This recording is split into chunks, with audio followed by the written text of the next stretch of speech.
तो चलो गाइस आज चल के देखते हैं हमारे अबे उस्ताद आजा जी और रिकॉर्ड बना रहा हूँ, भैया रिकॉर्डिंग कैफे में आज क्या कर रहे हैं, क्या न्यू कर रहे हैं आज दोनों जने।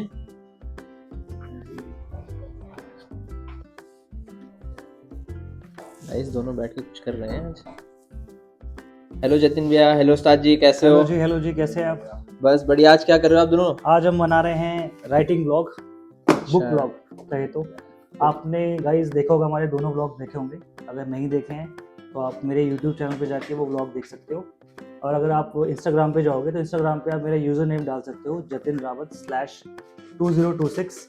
और वहाँ की बायो में जाके आप दोनों ब्लॉग्स देख सकते हो कैफ़े का। मैंने दोनों ब्लॉग्स बनाए हैं। आज हम जो बात कर रहे हैं बुक्स के बारे में बात करेंगे, क्योंकि दिल्ली में कुछ टाइम बाद 10 जनवरी से बुक फेयर चालू होने वाला है, तो इसीलिए हमारा ये ब्लॉग उसी को डेडिकेटेड है।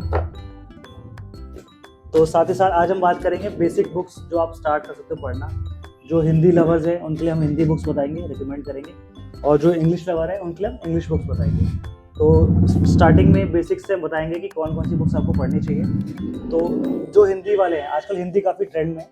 जब से गवर्नमेंट ने हिंदी को ज़्यादा प्रोत्साहित किया है पढ़ने के लिए, हिंदी काफ़ी ट्रेंड में आ चुकी है। और मॉडर्न जो बच्चे हैं, कॉलेज के और ट्रेंड सेटर बच्चे हैं, टीनेज के बच्चे, वो हिंदी पे ज़्यादा जोर दे रहे हैं पढ़ने पे। तो अगर किसी को बेसिक हिंदी चालू करनी है पढ़ने के लिए, तो वो मुंशी प्रेमचंद की कायाकल्प किताब है, उससे स्टार्ट कर सकता है। वैसे तो मुंशी प्रेमचंद सब जानते हैं, जो भी हिंदी पढ़ते हैं या हिंदी लिटरेचर को जानते हैं, उनको पता है कि मुंशी प्रेमचंद को सरपंच भी कहा जाता है हिंदी लिटरेचर का। तो अगर जिसको हिंदी स्टार्ट करनी है, बेसिक हिंदी, ज़्यादा टफ ना हो, तो जैसे मेरी फेवरेट कायाकल्प है, उनकी बहुत सारी किताबें हैं, गोदान, निर्मला, आप उनसे स्टार्ट कर सकते हैं। अपार्ट फ्रॉम दैट आपके पास मंटो है, आप मंटो स्टार्ट कर सकते हो। मंटो की बेसिक कहानियाँ, बहुत शॉर्ट स्टोरीज होती है मंटो की, आप उसको पढ़ सकते हो। बहुत ही मतलब अनयूजुअल कहानी है, बेसिक कहानी है, मतलब बेसिक्स से आपको समझ आ जाएगी कि हाँ भाई हिंदी बहुत सटल है और पढ़ने में बहुत सिंपल है। और जो तीसरी किताब है जो मैं रिकमेंड करना चाहूँगा, वो है रामधारी सिंह दिनकर जी की रश्मि रति।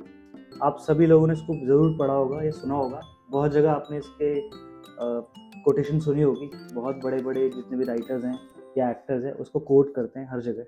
तो ये बुक ज़रूर पढ़िए। ये हमारे रामधारी सिंह दिनकर जी जो नेशनल पोएट रहे हैं इंडिया के, one of the greatest poet of Hindi literature, तो मैं ये रिकमेंड करूँगा। और इसके अलावा जो आजकल नए राइटर्स हैं उनमें मानव कौल काफ़ी ट्रेंड में है। मानव कौल आप सोशल मीडिया पे, आप इंस्टाग्राम पे आप सर्च कर सकते हैं।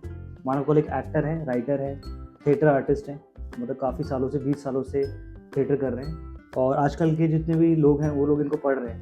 थोड़ा फ्री स्टाइल राइटिंग है, मतलब इनकी लैंग्वेज में कहा जाए तो थोड़ा नंगापन है, न्यूड राइटिंग है, बहुत फेयर लिखते हैं, तो बहुत अच्छी राइटिंग है। मैं कहता हूँ भैया ने भी पढ़ी है, जो मैंने पढ़ी है। भैया भाई आपने कौन सी किताब पढ़ी इनकी? मैंने इनकी बहुत सारी किताबें पढ़ी हैं, कुछ याद है, एक ये रोहू है, बहुत बढ़िया, कश्मीर के बारे में बहुत अच्छी चीजें बताई गई हैं इसमें। बेसिकली इसका बैकड्रॉप ये है कि वो कश्मीर जाते हैं 27 साल बाद। बेसिकली मानव कौल कश्मीर के हैं, तो उन्होंने पूरी किताब उसी पे लिखी है। ट्रैवलॉग है, यात्रा वृतांत बोलते हैं हिंदी में, आई गेस मैं सही कह रहा हूँ। तो हिंदी में ये बेसिक चीज़ें हैं जो आप पढ़ सकते हैं। अपार्ट फ्रॉम दैट सबसे बढ़िया डेडिकेशन जो हम देना चाहेंगे वो है विनोद कुमार शुक्ल। वो मेरे बहुत फेवरेट राइटर हैं, और उनका कुछ दिनों पहले ही दिसंबर में देहांत हो गया। और हमारे मतलब कहते हैं कि मतलब one of the best poet of Hindi literature. तो उनकी किताबें अब मैं रिकमेंड करना चाहूँगा, जिसमें से पहली किताब जो उनकी नोवेल है नौकर का कमीज़, जो कि विनोद जी को जानते हैं, वो इस किताब को ज़रूर पढ़ा हुआ उन लोगों ने। तो ये किताब ज़रूर पढ़नी चाहिए, नौकर का कमीज़। थोड़ी सी बड़ी है क्योंकि नोवेल है, लेकिन आप भी उसको पढ़ेंगे, इसका पर्सपेक्टिव पढ़ेंगे, तो आपको समझ आएगा कि विनोद जी जब लिखना शुरू करते थे, मतलब कोई भी चीज़ लिखते हैं इतना सरल लिखते हैं कि उसको कहते हैं ना कि एक कवि और लेखक का होना और कहना साथ साथ सामने, मतलब दिख जाना, वो चीज़ इस किताब में आपको मिल जाएगी। बिल्कुल बेसिक से किताब आप पढ़ सकते हैं, नौकर का कमीज़। दूसरी किताब जो है उनकी ही किताब है, बहुत सुंदर किताब, अतिरिक्त नहीं, ये एक पोइट्री है, प्रोज भी है इसमें, पोइट्री भी है। तो इसमें विनोद जी ने अपने बहुत सारी चीज़ों को एकांकित किया है, तो अतिरिक्त नहीं आप पढ़ सकते हैं। इसके अलावा अभी जो उनकी प्रकाशित हुई थी हिंद युगम से, एक पूर्व में बहुत से पूर्व, बहुत अच्छी किताब है। तो विनोद जी को डेडिकेटेड। अगर विनोद जी को आप पढ़ेंगे तो आपको समझ में आएगा कि एक लेखक होना कितनी सुंदर बात होती है। इसके साथ साथ विजय आप अपनी किताबें बताइए जो आप पढ़ रहे हो आजकल। मैंने रूह पढ़ दी है। हाँ। और ये हमारे उनकी है, ये दिव्य प्रकाश दुबे जी की है, अक्टूबर जंक्शन, जो कि बहुत पहले प्रकाशित हुई थी और लेकिन विजय भाई ने उसको अभी पढ़ना शुरू किया है, अभी रीडिंग शुरू की है, हिंदी रीडिंग। तो उनमें इनकी फेवरेट ये है किताब। और हाँ, विनोद जी की एक और किताब है जो कि काफ़ी चर्चित रही है, दीवार में खिड़की रहती। बहुत सुंदर कहानी है और बहुत ट्रेंड में है। लिखी तो काफ़ी पहले गई थी, लेकिन अब ट्रेंड में इंस्टाग्राम के थ्रू, सोशल मीडिया के थ्रू अब लाइन में आई है। और एक और किताब है नीरज उपाध्याय की, उदास पानी में डूबा चांद। ये भी मुझे रेकमेंड की है विजय भाई ने। विजय भाई ने पढ़ी है इसको? हाँ, कैसी लगी आपको? ये बहुत बढ़िया। इसमें एक कहानी टाइप की है, अच्छा, शॉर्ट टाइप जिसे बोलते हाँ, हैं। हाँ। बहुत ही बढ़िया। और कहानी का सुर कैसा है? आपको किताब छोड़ने नहीं देगा। अच्छा, और आपने एक ही बार में पढ़ ली पूरी किताब? हाँ। तो किताब ऐसी है, नीरज उपाध्याय बहुत अच्छे राइटर हैं और मैं इनसे मिला भी हूँ। और ये किताब, मैं किताब नहीं पढ़ी है, इनसे मिला हूँ, लेकिन किताब बहुत सुंदर है। और विजय भाई ने मुझे रिकमेंड किया, तो मैं इसको ट्राई करूँगा कि एटलीस्ट इसको पढ़ूँ। तो ये हिंदी किताबें हैं जो हम पढ़ सकते हैं। बेसिक किताब बताइए मैंने, ज़्यादा टफ नहीं है, तो जो लोग पहली बार हिंदी ट्राई करना चाहते हैं वो उसको पढ़ सकते हैं आराम से। अब हम बात करेंगे इंग्लिश किताबों पे, कुछ इंग्लिश बुक्स जो मेरे शेल्फ में काफ़ी टाइम से पढ़ी हुई है। बेसिक इंग्लिश बुक्स जो कि सब राइटर्स इनको जानते हैं, मतलब सब राइटर्स के फेवरेट राइटर्स ये रहे हैं। साथ ही साथ जो इंग्लिश पढ़ते हैं, इंग्लिश लिटरेचर पढ़ते हैं, वो भी इसको पढ़ सकते हैं। तो पहली किताब जो रिकमेंड मैं करूँगा वो जॉर्ज ऑरवेल की 1984। इनकी एक और किताब है एनिमल फार्म। तो ये दोनों ही किताब, ये मतलब एक डिस्टोपियन बोलते हैं, यही बोलते हैं। डिस्टोपियन नोवेल होती है कि जो फ्यूचर का एक दिखाती है, अलग दुनिया को प्रेजेंट करती है, उसके ऊपर ये है बेसिकली 1984। आप इसको पढ़िए और आपको बेहद सुंदर लगेगी। इनके शब्द बहुत सुंदर है एंड खुद ये बहुत अच्छे राइटर हैं। तो इनकी दो किताबें हैं, एनिमल फार्म और 1984। दूसरी किताब है रस्किन बॉन्ड। रस्किन बॉन्ड अभी लैंडोर रहते हैं, मंसूरी के पास एक सुंदर सी जगह है। और how to be a writer, ये इनकी एक बेसिक किताब है। बेसिकली रस्किन बॉन्ड बच्चों की किताबें लिखते हैं। तो आप, ये मैंने ऐसी ली थी जब मैं राइटिंग कर रहा था, तो मैंने एक इंस्पिरेशन के लिए रस्किन बॉन्ड की किताब ले ली। वैसे तो रस्किन बॉन्ड बहुत सारी किताबें लिख चुके हैं, आप अगर गूगल करेंगे तो आप उनके बारे में और भी डिटेल जान सकते हैं। तीसरी किताब आजकल बहुत ट्रेंड में है बच्चों के बीच में, वो है Dostoevsky, Russian writer Fyodor Dostoevsky की वाइट नाइट। बहुत सिंपल किताब है, ज़्यादा पेजेस की नहीं है, तो जिनको इंग्लिश स्टार्ट करनी है उनको ये बेसिक किताब पढ़नी चाहिए। इनकी जो मतलब मच थ्रिलर बुक है वो है सबसे बढ़िया, वो है क्राइम एंड पनिशमेंट, जो कि मेरी बहुत फेवरेट है। उसको हिंदी में कहते हैं अपराध और दंड। उसमें जो कैरेक्टर है रस्कलनिकोव, वो बहुत ही ज़्यादा, मतलब अगर आप साइकोलॉजी पढ़ रहे हैं तो उस किताब को आपको ज़रूर ट्राई करना चाहिए। तो मेरी दूसरी रिकमेंड है वाइट नाइट्स बाय दोस्तोयेव्स्की। तीसरी किताब है फ्रांज काफ्का की मेटामॉर्फोसिस। ये अभी काफ़ी इंस्टाग्राम और सोशल मीडिया के थ्रू काफ़ी ट्रेंड में है। फ्रांज काफ्का ऐसे राइटर थे जो मतलब अपने राइटिंग के दिनों में इतना प्रभावशाली नहीं थे, इतने फेमस नहीं थे। वो नॉर्मल एक क्लर्क की जॉब करते थे, एक लॉयर के वहाँ क्लर्क की जॉब करते थे। और इनके पिता से रिश्ता कुछ खास नहीं था। पिताजी इनके थोड़ा सा प्रभावशाली इंसान थे और ये थोड़ा सा टिमिड, मतलब लो प्रोफाइल के इंसान थे। तो इन्होंने अपने दोस्त को कहा था कि अगर मैं जब मर जाऊँ तो मेरे सारा लिखा हुआ जला देना। तो इनके friend Max Broder, I guess मैं सही बोल रहा हूँ, डिटेल्स मुझे इतना नॉलेज नहीं है, जितना नॉलेज है उतना बता पा रहा हूँ। मैक्स ब्रॉड ने इनके मरने के बाद इनकी सारी बुक्स को पब्लिश करवाया। तब से इंसान काफ़ी ट्रेंड में। और काफ्का की बातें हमें ज़िंदगी में बहुत चीज़ें सिखाती है। काफ्का हमें बताता है कि एक इंसान कई सिचुएशन में फंसा होता है। अगर इंसान एक राइटर है तो एक इंसान एक सिचुएशन में अपने पिता से भी संघर्ष कर रहा है, अपने जीवन में संघर्ष कर रहा है, खाने पीने को लेके, जॉब को लेके, प्यार को लेके, रोमांस को लेके। तो आपको काफ्का को जरूर पढ़ना चाहिए। मेटामॉर्फोसिस से आप स्टार्ट कर सकते हैं।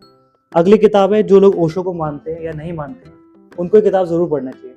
ओशो एक ऐसे राइटर है, ऐसे फिलोसफर है जो जब भी आप इनको पढ़ते हो तो आपका दिमाग काफ़ी खुल जाता है। आप एक ओपन वर्ल्ड में चले जाते हो। आप रिलीजन, पॉलिटिक्स, जात, धर्म सब भूल जाते हो। आपको लगता है कि आप ऐसे पैरामीटर में हो जहाँ आप ओशो को पढ़ सकते हो। तो ओशो किताब है द बुक ऑफ मैन। इनकी एक और किताब है द बुक ऑफ वुमेन।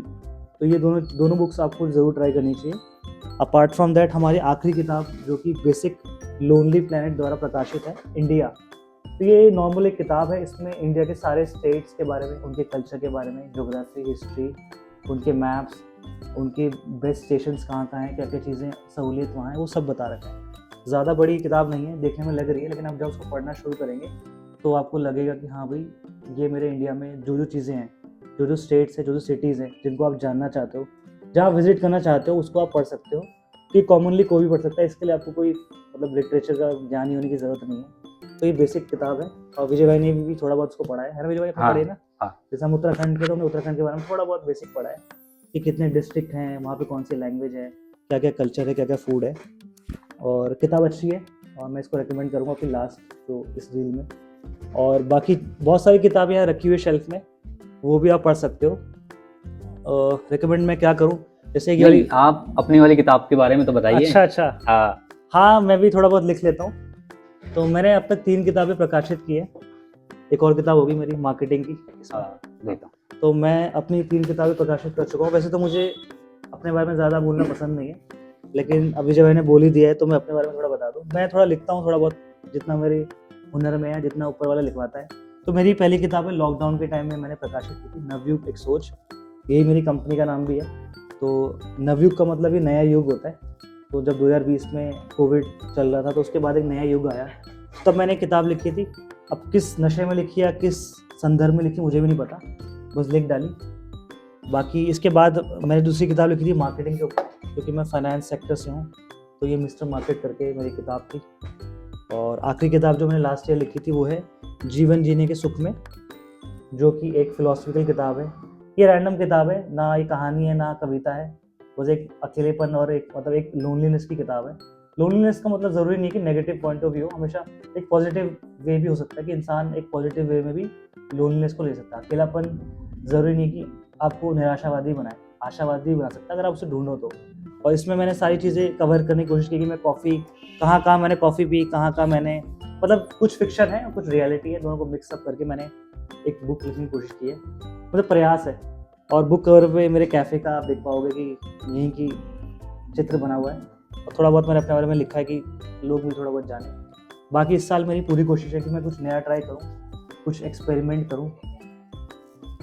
लिखने के बाद मेरा इस साल ये है कि मुझे इस साल बहुत सारी किताबें लिखनी है। मेरा व्लॉग बनाने का मेन कारण भी यही है कि मैं अपने कंफर्ट जोन को तोड़ना चाहता हूँ। मैं चाहता हूँ हर साल मेरे अंदर कुछ ना कुछ बदलाव आए, जो मैं 2025 में था 2026 में ना रहूँ। तो मैं काफ़ी कैमरा कॉन्शियस हूँ, तो उसी चीज़ को ब्रेक करने के लिए मैंने व्लॉगिंग स्टार्ट किया है कि ताकि मैं लोगों को अपने कैफ़े के बारे में बता पाऊँ, अपने बारे में बता पाऊँ, अपने निजी जीवन के बारे में बता पाऊँ, मैं जो करता हूँ क्यों करता हूँ किस लिए करता हूँ उसको बता पाऊँ। इस साल मेरा पूरा प्रण है कि कोशिश करूँ कि 12 एटलीस्ट 12 किताबें लिख पाऊँ, 365 व्लॉग बना पाऊँ, 365 इंस्टाग्राम वीडियोस बना पाऊँ अपने कैफ़े के लिए, और ज़्यादा से ज़्यादा लोगों से मिलूँ, उनका प्यार पा पाऊँ, उनसे सीखूँ और कुछ चीज़ें वो मुझसे सीखें। ओके, तो जतिन भैया जैसे कि हमें ये पता है आप राइटर हैं, हाँ जी। तो जो नए राइटर हैं आप उनको क्या एडवाइस देना चाहेंगे? अपनी की जर्नी कैसे स्टार्ट कर सकते हैं? किसे पढ़ सकते हैं? जिनको लिखने की प्रेरणा मिले उन्हें, बिल्कुल बिल्कुल, जिनसे? देखो पढ़ने का तो मैंने आपको हिंदी रिकमेंडेशन दे दी है, बेसिक किताबें, जो कि आप प्रेमचंद से स्टार्ट करो। और उसके बाद आप मानव कौल को पढ़ सकते हो। मानव कौल की राइटिंग बहुत ही न्यूड राइटिंग है। मैं खुद मानव कौल का बहुत बड़ा फ़ैन हूँ। एज अ एक्टर और एज अ थिएटर आर्टिस्ट मैं उनको मतलब बहुत उनकी थिएटर्स मैंने देखे हैं, प्ले देखे हैं। वो बहुत, अगर मानव कौल को आप पढ़ लोगे ना, मतलब आपको लगेगा कि यार बहुत ही सरल व्यक्ति है, आप उनको जान पाओगे। प्रेमचंद है। बाकी हिंदी की आप कोई भी किताब पढ़ लो, जैसे विजय भाई ने बताया दिव्य प्रकाश दुबे जी, आप उनकी कोई भी मसाला चाय की, एक और है मसाला चाय किताब है, आपने पढ़ी विजय भाई को? हाँ मसाला चाय पढ़ पाया हूँ हाँ, अभी। विजय भाई को बहुत पसंद है मसाला चाय, विजय भाई ने पढ़ी है। रूह विजय भाई ने खुद पढ़ी है, मैंने रिकमेंड नहीं की थी ना, वो मानव कौल को जानते थे, उन्हें रूह पढ़ी है। और तुम्हारे बारे में शायद आपने पढ़ी, वो कौन सी किताब पढ़ी थी आपने उससे पहले? ये पढ़ी है। ठीक तुम्हारे पीछे पढ़ी थी आपने मानव कौल। वो इधर पे है नहीं ना। हाँ वो किताब पढ़ी थी उन्होंने, और एक और ये किताब प्रेम पढ़ी कबूतर भी थी। प्रेम कबूतर, उनका प्ले भी है और प्रेम कबूतर किताब भी है। साथ साथ ये किताब मुझे अभी रिकमेंड की है इन्होंने, ये इन्होंने पढ़ी है। तो वही है, हिंदी में तो बेसिक आप यही पढ़ सकते हो। और नए राइटर्स के लिए मैं क्या एडवाइस दूंगा, मैं तो खुद अभी लर्निंग स्टेज में हूँ, ये है कि जिसको लिखना है वो लिख डालो। ये मत सोचो कि यार अच्छा होगा बुरा होगा, आप कोशिश करोगे 1 पेज लिखने की, 2 पेज लिखने की, ऐसे करते करते करते आप 150-200 पेज आराम से लिख दोगे। और बेसिक करो, बेसिक ही टॉपिक चूज़ करो और उसी पे आप कुछ ना कुछ लिखो भाई डेली। मैं डेली जर्नलिंग करता हूँ, मेरा प्रोसेस बहुत सिंपल है। मैं नहीं सोचता कि मुझे कौन देख रहा है, कौन मेरे बारे में क्या सोच रहा है। आप राइटर बनना चाहते हो वो बात की बात है, आप लिखना चाहते हो वो पहली बात है। राइटर आप बाद में बनोगे, लिखना ज़रूरी है। तो आप कोशिश करो कि जितना लिख पाओ लिखो। ओके, तो अभी आप अपनी नेक्स्ट बुक कौन सी पब्लिश करने की सोच रहे हैं? अभी फ़िलहाल तो मैं ऐसा कुछ माइंड में है नहीं मेरी पब्लिश करने की, टॉपिक्स घूम रहे हैं। मैं सोच रहा हूँ कोई यात्रा के बारे में लिखूँ, क्योंकि लास्ट टाइम मेरी बहुत सारी यात्राएं हुई हैं, उसी को कुछ मैं संजो के मैंने लिखा हुआ है। वैसे तो ड्राफ्ट में मेरे पास ड्राफ्ट बहुत सारे हैं, पहले वही पब्लिश करा लूँ, फिर उसके बाद यात्रा के बारे में लिखूँगा, ट्रैवलॉग जो मैंने ट्रैवल किए हैं। और देखता हूँ, ट्राई करता हूँ नई नई चीज़ें मैं क्या एक्सप्लोर कर सकता हूँ। लेकिन इस साल मेरा प्रण है कि मैं 12 किताबें ज़रूर लिखूँगा, और उसकी मार्केटिंग भी करूँगा। मेरे अंदर बहुत ऐब है कि मैं मार्केटिंग नहीं करता हूँ, तो लोग मुझे बोलते हैं कि अपनी किताबों को क्यों नहीं प्रमोट करते हैं। विजय भाई भी मुझे कहते हैं कि आप शर्माते हो, आप नहीं प्रमोट करते हो। लेकिन इस साल मैंने प्रण लिया है कि मैं थोड़ा सा प्राइवेट पर्सन हूँ, लेकिन इस साल मैंने पूरा प्रण लिया है कि मैं पब्लिकली जाऊँगा, किताबें प्रमोट करूँगा, अपने व्लॉग्स प्रमोट करूँगा, हर जगह जाऊँगा। ओके, तो आपको कैफे में ये बुक सेशन बनाने का आइडिया कैसे आया? क्योंकि मैं पहला ऐसे कैफे देख रहा हूँ जिसमें बुक सेशन अलग से है। एक्चुअली जब मैंने कैफ़े स्टार्ट किया था, कैफ़े को भी 4 फ़ेब को 1 साल हो जाएगा, और जब मैंने कैफ़े स्टार्ट किया था तो मेरे अंदर ऐसा कुछ माइंडसेट नहीं था कि ये करूँगा। जब मैं कैफ़े में आया तो मेरे अंदर थोड़ा-सा ये है कि मैं बहुत सारी चीज़ें करना चाहता हूँ, और उसमें बहुत सारी चीज़ों में क्या है ना, मुझे हर चीज़ का एक पैरामीटर पता होता है। अगर मैं लिख रहा होता तो उस टाइम मैं राइटर होता हूँ, अगर मैं कहीं घूम रहा होता तो उस टाइम मैं ट्रैवलिंग पर्सन होता हूँ, अगर मैं फ़ोटो खींच रहा होता तो मैं फ़ोटोग्राफ़र होता हूँ। उसी तरह से जिस कैफ़े में आपने देखा होगा हर सेक्शन की अलग-अलग चीज़ें मैंने बाँट रखी हैं। और खुद मैं बुक्स बहुत पढ़ता हूँ, मैं बहुत कॉलेज में बहुत बुक्स पढ़ी हैं, और लिखना भी मैंने कॉलेज में स्टार्ट किया था। तो मेरा एक पैशन था कि अगर मैं अपना कोई पर्सनल कैफ़े खोलूँगा या मेरी पर्सनल लाइब्रेरी होगी, तो वहाँ पे मैं अपना एक सेक्शन बनाऊँगा बुक्स का। क्योंकि आजकल थोड़ा यंगस्टर्स में बुक्स थोड़ा-सा पढ़ना कम हो गया, लोग ज़्यादा यूट्यूब और सोशल मीडिया पे हाँ। ज़्यादा हो गए। विजय भाई को भी मैंने ही बोला कि आप पढ़ो, विजय भाई भी थोड़ा अपने काम में इतना मसरूफ़ रहते हैं कि उनको भी पढ़ने का टाइम नहीं था। लेकिन उनको लगा कि नहीं यार, थोड़ा-सा मैं सोशल चीज़ें निकलूँ और थोड़ा किताबों में जाऊँ। तो ये सेक्शन मैंने इसलिए खोला है कि हर बंदा यहाँ पे आके आए, एटलीस्ट बुक्स पढ़े। बुक्स लोग पढ़ते नहीं हैं, अगर लोग ज़्यादा पढ़ेंगे तो ज़्यादा बातें होंगी, ज़्यादा क्रिएटिविटी निकलेंगी। तो दैट्स व्हाई मैंने ये सेक्शन पूरा बुक्स को डेडिकेटेड किया है, सेक्शन पूरा बुक्स को। और फाइनली व्लॉग को ख़त्म करते हैं। मुझे लगता है ज़्यादा लंबा व्लॉग ना हो जाए, आप लोग बोर ना हो जाए। तो नेक्स्ट व्लॉग में हम थोड़ा फूड को लेके बात करेंगे, हमारे कैफ़े में क्या-क्या फूड होता है, उसको बताएँगे, उसको दिखाएँगे, एंड खुद भी इसको खाएँगे, थोड़ा बहुत टेस्ट करेंगे और थोड़ा बहुत बताएँगे कि क्या कर सकते हैं। बाकी थैंक यू सो मच, आपने पूरा व्लॉग देखा, इसके लिए thank you so much. And आप प्लीज़ चैनल को सब्सक्राइब कीजिए, लाइक कीजिए, शेयर कीजिए, और अपने फ्रेंड्स के साथ शेयर कीजिए ताकि हम नई-नई चीज़ें ऐड ऑन कर पाएँ।